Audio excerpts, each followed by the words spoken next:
আসসালামু আলাইকুম, welcome to my channel Taslima's lifestyle. আশা করি আপনারা সকল ভালো আছেন। আলহামদুলিল্লাহ, আমিও ভালো আছি।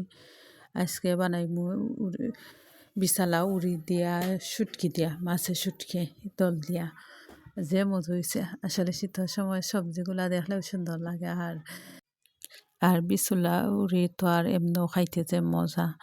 উড়ির মাঝে বীজ আছিল, আর যেটা শিং মাছ আনছিল তা হয় কটা শিং দিয়া, আর উড়িরে হুটকি দিয়া রাঁধছি। যে মজার হুটকি শিরা হয়েছিল, শিরা দিয়ে নাই হয়টা নাইয়া রাঁধছিলাম। তো বিছালা উড়ির আগে পরিষ্কার করে দইয়া নিছি, এরপরে বেশ রসুন দিছি, পেঁয়াজ দিছি, কাঁচামরিচ কাটাইলাম, হলুদ মরিচ আর পরিমাণ মতো লবণ দিছি। দিয়ে সপ্তাহে এখানে মিলাইছি, মিলানোর পরে শুটকিরে জাল দিয়েছি।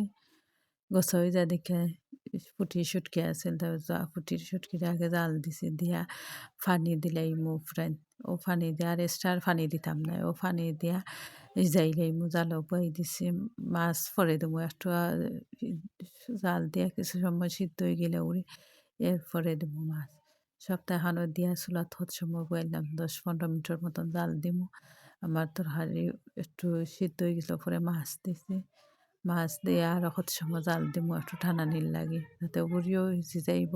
আর কত সময় তরকারিটা টানবো, চুলাত বইয়া রাখি দেবো কম আগুন দিয়া।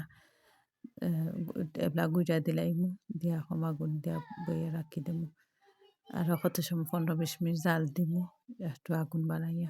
ওলারা আমার মতন রান্ধিয়া দেখতে পারেন। আসলে খাইতে যে মজা লাগে, উড়ি টানলে আরও বেশি মজা।